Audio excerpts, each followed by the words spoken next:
About a year ago, Alex Pereira was in Australia and shaved the head of a fan who was fighting cancer.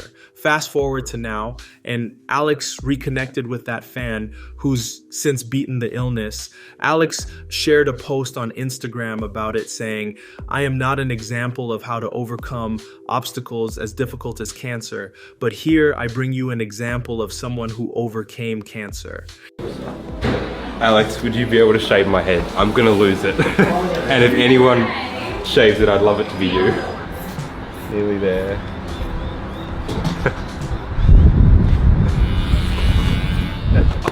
Thank you so much. Saí na frente porque você saiu na frente.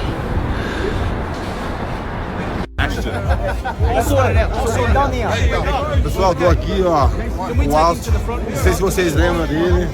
Faz um ano atrás, mais ou menos, que eu vim pra Austrália e, pô, se vocês não lembram, vou mostrar o vídeo aqui pra vocês, né? Eu cortando o cabelo dele, pô, fui no Instituto do Câncer aqui da Austrália, né? Foi uma parada, assim, bem emocionante, assim, bem pesado pra mim, pô, chorei, emocionei ali, né?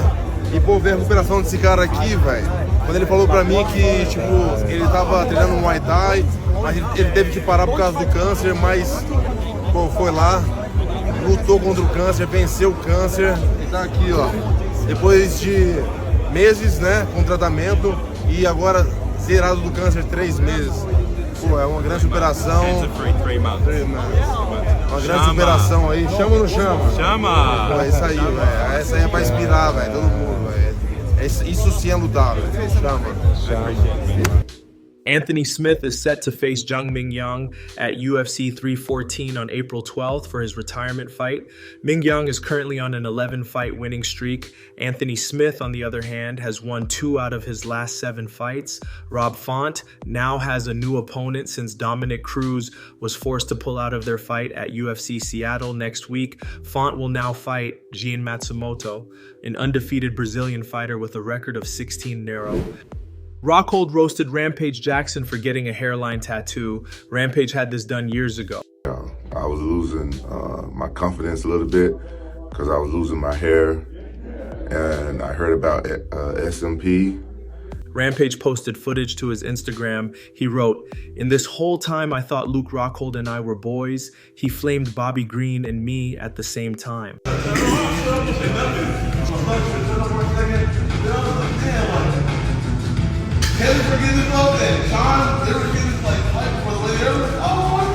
Bro, I just realized you guys both got tattooed heads. Hey, how come yours? What'd you put on yours? I can't tell. Gregory Rodriguez heads into tonight's fight against Jared Cannonier. RoboCop plans to secure a win, take on 1 or 2 more fights this year, and work towards earning a title shot. Yeah, first of all, I see the division change a generation. You know, see them evolve right there.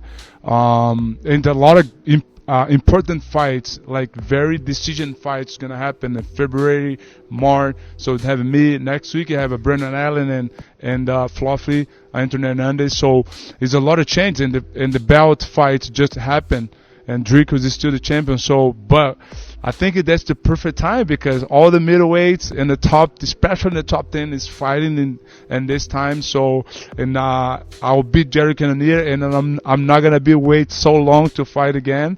That's a good thing for me. And yeah, I'm excited because I see these changes and I'm moved together with that. So yeah, that's gonna be a great time for the middleweight division. You know, so many good and new stars coming up, and I will be one of those.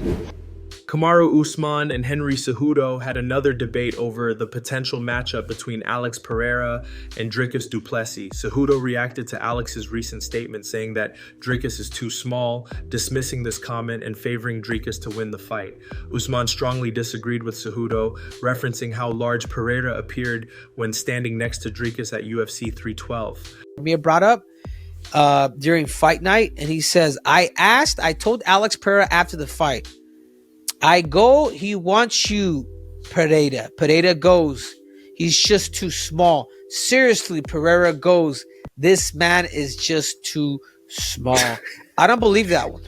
I don't believe that one. I don't believe. No, you can be big all you want, dude. When you have two daggers and two knives, trust me, dude. If size matter, Kamaru, that means the giraffe would be the king of the jungle, bro. That's not how it is. You know what I'm saying? But I will say this, stylistically, if I had to choose somebody that has a better opportunity of becoming champ and actually a guy going up and defeating, I do gotta go with DDP. I think DDP is gonna bring in, and it's not so much about DDP, but stylistically against a guy like Alex Pereira, I feel like there's some deficiency there when it comes to the grappling side. We saw that with Israel Adesanya when Israel was able to take him down, and I feel like DDP is going to expose that. Now this is one fight that I will say is like, no, not really, Alex. Like, Alex, you're a 185 pounder before. What is the difference? Yeah, you may have a little more meat or whatnot. You may be tall, but if you know how to use your technique and how to distribute it and stylistically use your wrestling, I give a DDP more of a chance that I would give Ilya to become champ. Henry, I swear, I just want to jump through the screen, hold you up, and just do this sometimes. Because I think like Henry, what? Did you see Pereira inside the octagon when DDP said that? Did you see his shirt didn't even fit him? His shirt was like this on him. His arms was through the shirt like this. And that could be a problem too. What do you mean? He's always been like that. Pereira at 185 was probably the next day 220, fighting at 185. And now at 205, I don't doubt this man is in there at 235. Pereira is right. He is big, huge. And so do you believe DDP's too small for Pereira? Do you believe that? I don't think there's a such thing as too small, because technique can negate size and strength. I don't believe there's a such thing. You're right. Daniel Cormier weighed in on Sean Strickland removing Nicksick from his corner. Earlier, Strickland claimed that Eric Nicksick will probably not be in his corner for future fights. DC expressed doubt that the split will actually happen, given that Nicksick is the head coach of Extreme Couture. He added that the friction between the two is largely Sean's fault, stemming from his refusal to follow Nicksick's instructions during the fight against Dricus du Plessis. Guys, that all sounds really good in theory. It really does. They're friends. I get it. But he's the head coach of that gym. Do you believe that when we were all fighting, especially fighting at the top of the sport, that we could pick and choose and go, well, we don't want Javier Mendez in our corner? He was the head coach of the gym. I don't know that it works like that. And if that's what the idea is supposed to be, I think we're going to be seeing more changes coming out of that Extreme Couture gym. And when it's that, right, when you have more changes, it's not the coach, guys. It's not the coach. So I think Sean needs to be very careful in this sense. And Eric's a great guy, so it might actually be okay. Eric might be a guy that might go, okay, Sean, you can work with other people.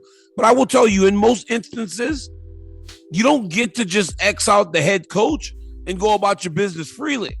It just doesn't work like that. He's the head coach for a reason. Eric's been at this gym for a really long time. They're going to have some hard conversations coming out of that gym. But ultimately, the fault is on Sean Strickland, because he is the one that did not operate at the level that his coaches expected him to. That's it. And that's why the frustration was there from Coach Nicksick. I walked into the octagon, yes, and said that. Same fight.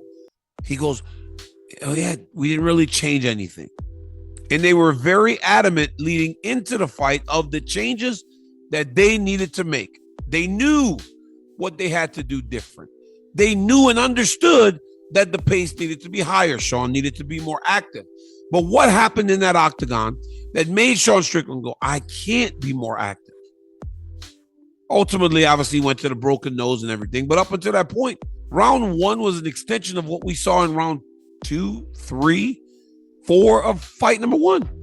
It's the same thing. And I think that's credit to Dricus du Plessis. But I do disagree with you guys on that in this regard. I don't think he quit. Gilbert Burns has come to Sean Strickland's defense after the heavy criticism following UFC 312. Burns shot down the idea that Strickland talks a lot without backing it up, pointing out that Sean has proven himself repeatedly inside the octagon. He also mentioned that MMA fans often have short memories and quickly forget about Sean's past performances.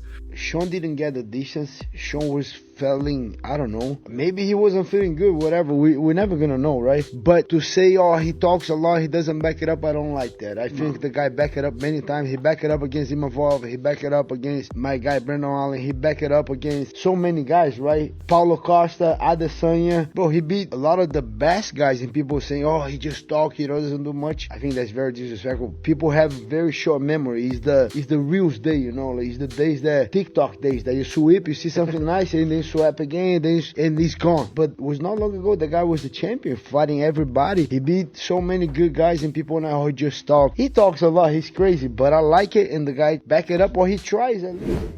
John Jones went on Instagram Live in the middle of the night last night and appeared to be extremely intoxicated. It seems he was talking about wanting to kill someone before ending the live abruptly. On a trip,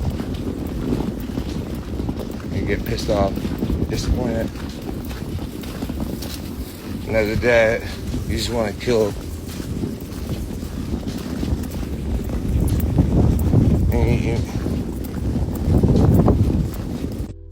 That clip rapidly circulated around social media platforms. John is facing significant criticism over that footage, as many assume that he was in some type of training camp preparing for Tom Aspinall, despite no official fight announcement. People have also voiced concern for John's wife and kids, given his history of domestic abuse. To read off the top reactions: drunk as a skunk, this dude needs Jesus. John Jones re-entering his prime. Going live in some sort of storm in the middle of the night and slurring words that sound like wanting to kill someone is never a good thing to see. Hopefully he's all right and he's not back to his old self. He's actually a really bad person. That's creepy. Damn, Jones off the rails again. And I'm sorry, but anyone that thinks John Jones beats Tom Aspinall is delusional. There's a reason he's not taking the fight yet. What do you guys think of this situation? Post your opinions in the comments. And that's gonna wrap it up for the news. Thanks for watching. For daily MMA news and content, subscribe to the channel and click the bell icon to be notified when we post videos.